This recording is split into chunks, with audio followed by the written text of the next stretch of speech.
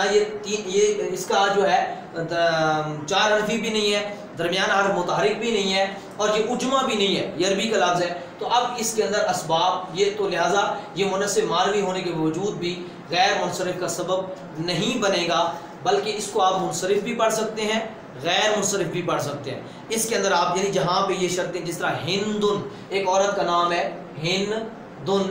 تو عورت کا نام ہو تو یہ بھی درمیان حرف اس کا متحرک نہیں ہے، تو اس کو بھی آپ منصرف بھی پڑھ سکتے ہیں، غیر منصرف بھی پڑھ سکتے ہیں۔ تو یہ ہماری جو مؤنث ہمارا ایک سبب ہے غیر منصرف کا، جو میں نے آپ کو تفصیل سے سمجھا دیا، اس کی ہر شرط کو توجہ سے آپ نے اپنے ذہن میں رکھنا ہے، تو انشاءاللہ آپ کو ازبر ہو جائے گا اور آپ کو سمجھنے میں آسانی ہو جائے گی۔ اس کے بعد جو ہمارا اگلا ایک سبب ہے، تانیث تو ہمارے پاس ہو گیا، اب اس کے بعد ہم ترکیب کو دیکھ لیتے ہیں۔ ترکیب سے مراد ہے مرکب منع صرف۔ ہم آپ کو یاد ہو تو میں نے نحو کے شروع میں ایک مرکب بنائی اور مرکب منع صرف پڑھایا تھا، کہ جہاں 2 اسموں کو کیا کیا جاتا ہے، یعنی اصل میں وہ 2 اسم ہوتے ہیں، یعنی ایک اسم 2 اسم، اور ان میں بغیر کسی صرفی قاعدے کے، آپ بغیر کسی قانون کے آپ ان 2 اسموں کو ایک کر دیتے ہیں، ان کے درمیان میں کوئی حرف بھی موجود نہیں ہوتا، اسناد بھی نہیں ہوتی، یعنی آپ ان کو مسند مستدل بھی نہیں بناتے، بس ویسے ہی 2 اسموں کو ایک کر دیتے ہیں، تو اس کو ہم کہتے ہیں مرکب منع صرف، یعنی جہاں 2 اسموں کو ایک کیا جاتا ہے اور دوسرے اسم سے پہلے کوئی حرف بھی نہیں ہوتا۔ میں اس کی مثال دے دیتا ہوں، مثلا باعلن اور بکن، یہ 2 لفظ تھے، 2 اسم تھے، بکن، ٹھیک ہے، تو ہم نے کیا کیا، عربوں والوں نے، عرب والے اس کو پڑھتے ہیں باعلا بکو، باعلا بکو، تو اب یہ ایک اکٹھا کسی شہر کا یا کسی بندے کا نام رکھ دیا گیا، تو باعلا بکو، اب ایک ہی، دیکھیں یہ مرکب منع صرف ہے، یعنی اس کو ہم کہتے ہیں کہ 2 اسموں کو ایک کر دیا گیا ہے۔ اسی طرح اگر ایک اور لفظ دیکھیں، آپ کہہ سکتے ہیں نیو یارک، نیو یارک ہے نا اس کو عربی میں، تو نیو اور یارک، یہ 2 اسموں کو اکٹھا کر دیا گیا ہے۔ تو اس طریقے سے آپ دیکھیں اور لفظ ہے اردہ شیر، اردہ شیر، ایران کی بادشاہ کا نام ہے اردہ شیرو، تو اب یہاں دیکھیں ارد شیرو۔ اسی طرح ایک لفظ ہے حدرا، حدرو، ایک لفظ تھا موتو،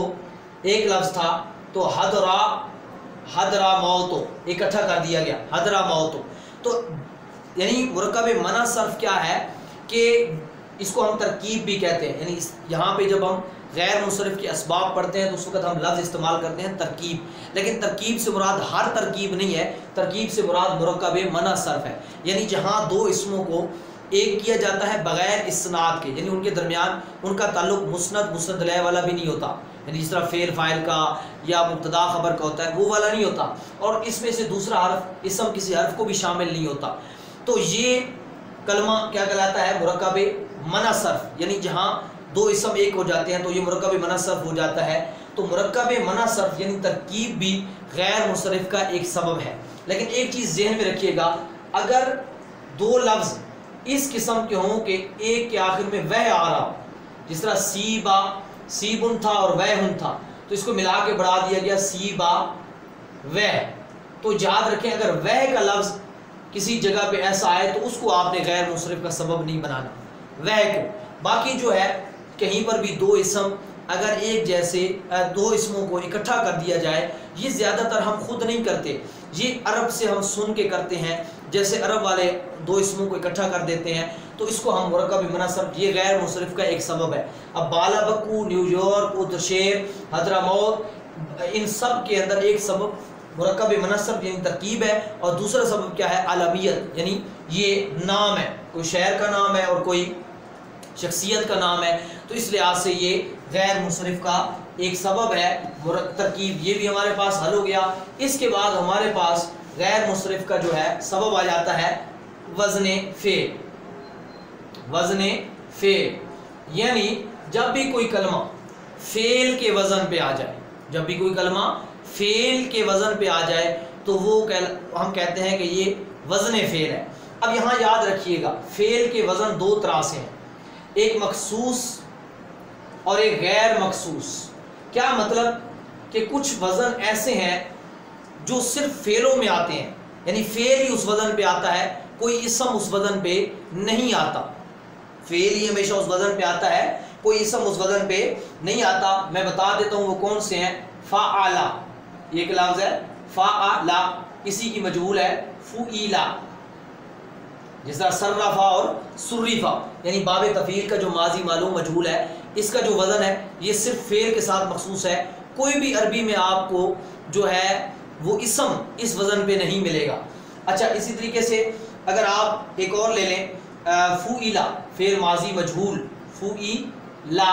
یہ بھی یعنی ماضی مجہول کا جو وزن ہے فعیلا، تو یہ بھی ہمیشہ اس پہ فعل آتا ہے، کوئی اسم ایسے وزن پہ عربوں میں نہیں پایا جاتا۔ اسی طریقے سے لفظ آ جاتا ہے فعلیلا، یعنی دہریجا، یعنی رباعی مجرد کا جو ماضی مجہول ہے یہ بھی صرف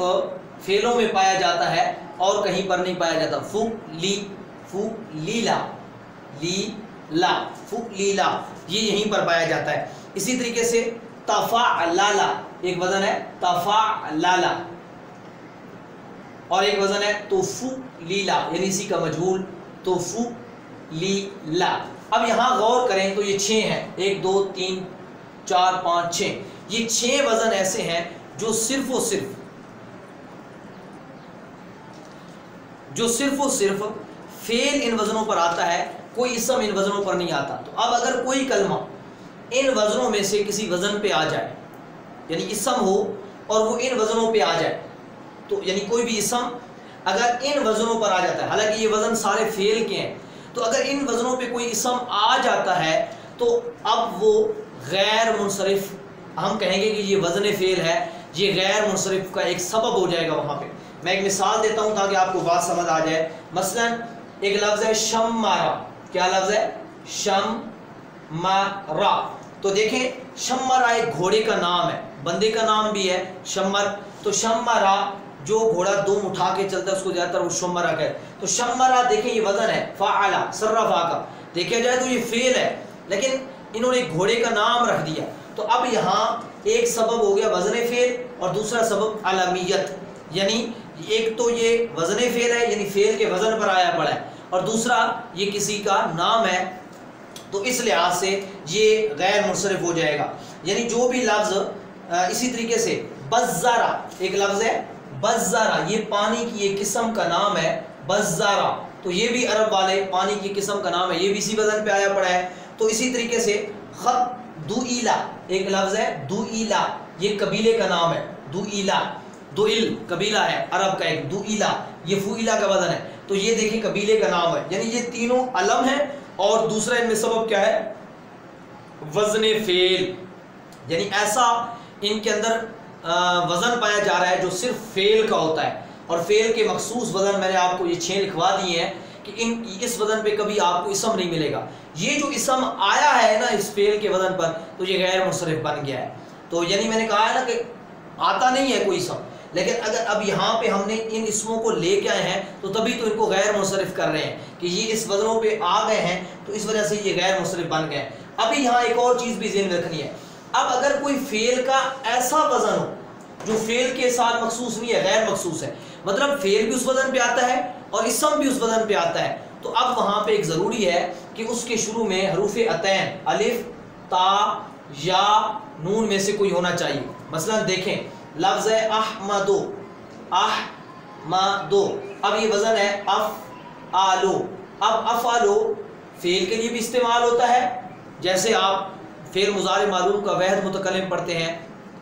انصارو، انصارو، تو دیکھیں وہ فعل مضارع بھی اس وزن پہ آ رہا ہے، اور اس میں تفضیل افضلو وہ بھی اسی وزن پہ آتا ہے، یعنی یہ ایسا وزن ہے افعالو جو اسم بھی اس پہ آتے ہیں فعل بھی آتے ہیں۔ تو ہم نے شرط رکھی تھی اگر کوئی بھی اسم ایسے وزن پہ آ جائے جو فعل کا بھی ہے اور اسم کا بھی ہے تو اس صورت میں اس کے شروع میں الف تا یا نون میں سے کوئی ہونا چاہیے۔ تو یہاں احمدوں میں دیکھیں تو حمزہ شروع میں پڑا ہے یعنی الف حروف عطین میں سے، تو اس لحاظ سے یہ غیر منصرف ہوگا۔ ایک سبب کیا ہو گیا وزن فعل، اور دوسرا سبب کیا ہے کہ یہ علم ہے یعنی نام ہے۔ اسی طریقے سے آپ دیکھیں یسرب، یسرابو، تو یسربو وزن ہے یفعلو، یفعلو اس پہ مضارع بھی آتا ہے اور یہ فعل کے طور پہ بھی آتا ہے، اس پہ اپنا اسم بھی آتا ہے، تو لہٰذا یہ یسرب ایک وزن فعل ہوگا کیونکہ اس کی شروع میں یا ہی پڑی ہے۔ اسی طریقے سے آپ یزید ہو، نام ہے ایک شخصیت کا، یزید ہو بندے کا نام ہے، ٹھیک ہے، تو یزید پلید جو امام حسین کے مقابلے میں آیا تھا تو اس کا نام بھی پلید ہو گیا، تو یزید یزید ہو تو یفعل یہ بھی وزن ہے، اس پہ اسم بھی آتا ہے پھر، لیکن جو ایسا مشترکہ وزن ہے تو اس لحاظ سے اس کی شروع میں یا آئی تو یہ غیر منصرف بن گیا۔ یعنی قانون یہ نکلا کہ جب کوئی کلمہ فعل کے وزن پہ ہے، اگر وہ مخصوص ہے فعل کے ساتھ وزن تو اس میں پھر کوئی دوسری چیز دیکھنے کی ضرورت نہیں ہے، وہ فوراً غیر منصرف کا سبب بن جائے گا۔ اور اگر وزن فعل ایسا ہے جو منصرف میں بھی، جو اسم کے لیے بھی استعمال ہوتا ہے اور فعل دونوں کے لیے، تو پھر آپ نے وہاں دیکھنا یہ ہے کہ اس کے شروع میں الف تا یا نون میں سے کوئی ہے تو وہ غیر منصرف ہوگا، ورنہ غیر منصرف کا وہ سبب نہیں بنے گا۔ یعنی اگر اس کے شروع میں جو ہے، مثلا اس کی ایک مثال دے دیتا ہوں، مثلا لفظ ہے رجب، لفظ ہے جعفر،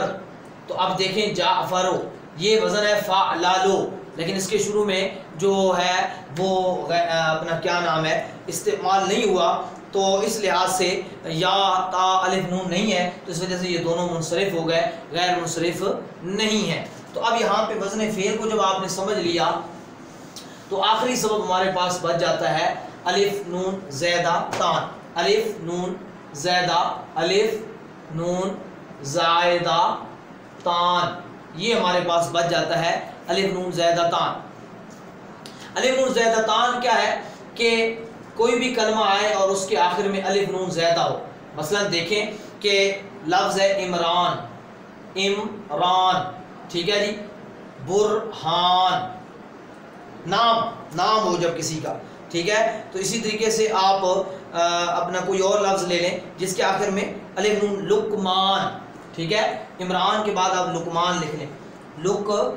لقمان، ٹھیک ہے، یا اور رمضان، یہ نام ہے۔ اب دیکھیں ان کے آخر میں الف نون زیدہ آ رہا ہے، یعنی ان کا وزن کریں آپ تو فعلان، عمران فعلان، تو یعنی الف نون زیدہ تان ہے۔ جب بھی کوئی کلمہ آئے اور اسم ہو اور کسی کا نام ہو اور اس کے آخر میں الف نون آیا پڑا ہو تو وہ الف نون زیدہ تان بھی غیر منصرف کا ایک سبب ہے۔ یعنی ہم کہیں گے کہ یہاں پہ دو سبب ہیں، ایک الف نون زیدہ تان اور ایک یہ کسی کا نام، تو یہ دو سبب ہو گئے غیر منصرف، جس سے یہ کلمے دونوں تینوں جو ہے غیر منصرف ہیں۔ ہاں اگر کوئی اسم صفت، یعنی کوئی اسم صفت ہو، یعنی کسی کا نام نہ ہو، صفت ہو، اور وہ اگر اس وزن یعنی اس کے آخر میں الف نون زیدہ تان آ جائے، مثلا دیکھیں لفظ ہے سکرانو، نشے کی حالت میں ہونے والا، نہیں جو نشے کی حالت میں ہو۔ اب یہاں دیکھیں سکرانو یہ وزن ہے، اس کے آخر میں الف نون آیا پڑا ہے، اور یہ کسی کا علم نہیں ہے، یہ اسم صفت ہے، یعنی کوئی کیفیت نشے کی ہے اس میں ہے تو اس کو ہم سکرانو کہہ رہے ہیں۔ تو اب یہاں یاد رکھیے اس میں ایک شرط ہے کہ اگر اس کی مؤنث کو آپ نے دیکھنا ہے کہ وہ مؤنث اس کی فعلانتن کے وزن پہ نہ آتی ہو۔ اگر کسی اسم صفت میں الف نون زیدہ تان پایا جائے تو اس کی مؤنث فعلانتن کے وزن پہ نہ آتی ہو تو تب آپ نے اس کو غیر منصرف ماننا ہے۔ اگر اس کی مؤنث فعلانتن کے وزن پہ آتی ہو، جیسے ندمان، اس کی مؤنث آتی ہے ندمانتن، تو اب آپ کہیں گے کہ یہ اگر الف نون زیدہ تان آ بھی رہا ہے تو یہ غیر منصرف نہیں ہے بلکہ یہ منصرف ہے، کیونکہ اس کی مؤنث فعلانتن کے وزن پہ آتی ہے، اور جس کی مؤنث فعلانتن کے وزن پہ نہیں آئے گی صفت کی تو اس صورت میں آپ اس کو غیر منصرف پڑھیں گے۔ اب آپ کہیں گے ہمیں کیسے پتہ چلے گا کہ اس کی مؤنث فعلانتن کے وزن پہ آتی ہے یا نہیں آتی؟ انشاءاللہ جب ہم اگلی کتاب میں جائیں گے اور وہاں پر اس کی بحث پڑھیں گے، کیونکہ یہ ابتدائی میں نے کچھ چیزیں سمجھانی تھیں، بہت ساری چیزیں میں نے یہاں پہ آپ کے لیے چھوڑ دی ہیں جو آپ کو انشاءاللہ آگے جا کے اگلی کتاب میں تفصیلات مزید بھی اس کی آئیں گی۔ ابھی صرف آپ کو پہچان کرانا مقصود تھی کہ غیر منصرف کے یہ 9 سبب ہیں، اور ان 9 سببوں میں سے 2 سبب پائے جائیں کسی کلمے میں تو غیر منصرف ہو، یا ایک میں نے بتا دیے وہ 3 جو 2 کے قائم مقام ہوتے ہیں وہ اگر پائے جائیں تو غیر منصرف ہوگا۔ اور پھر ایک چیز آخری جو میں یہاں عرض کرتا چلوں، یہاں ہمارا سبق کمپلیٹ ہو گیا ہے، وہ یہ ہے کہ اگر کسی بھی غیر منصرف پر الف لام آ جائے، یعنی اس کے شروع میں الف لام آ جائے تو وہ غیر منصرف ہو جاتا ہے، یعنی اب وہ غیر منصرف نہیں رہے گا بلکہ وہ منصرف ہو جائے گا۔ مثلا اللہ تعالیٰ نے قرآن مجید فرقان حمید کے اندر ارشاد فرمایا کہ جب وہ یعنی یکاد البرق یخطف ابصارہم، جب قریب ہے کہ بجلی ان کی آنکھیں اچک لے، اور پھر دوسرے مقام پر فرمایا کہ وہ خوف کی وجہ سے اپنے کانوں کے اندر انگلیاں ٹھوس لیتے ہیں، فی آذانہم من الصواعق، یہ قرآن کے اندر الصواعق۔ اب دیکھیں یہ الصواعق قرآن میں پڑھا جا رہا ہے، حالانکہ صواعق جو ہے صاعقہ کی جمع ہے اور یہ غیر منصرف ہے۔ صاعقہ کڑک کو کہتے ہیں جو بجلی چمکتی ہے، تو اب صاعقہ اس کی جمع ہے صواعق، یہ ایک ہی سبب دو کے کیا مقام ہے، جمع اقصا ہے، تو اب اس کو کیا پڑھنا چاہیے تھا، غیر منصرف۔ لیکن ہم نے کہا کہ جب الف لام آ جائے گا غیر منصرف کے اوپر تو وہ کیا ہو جاتا ہے، منصرف ہو جاتا ہے، اب اس پہ جو ہے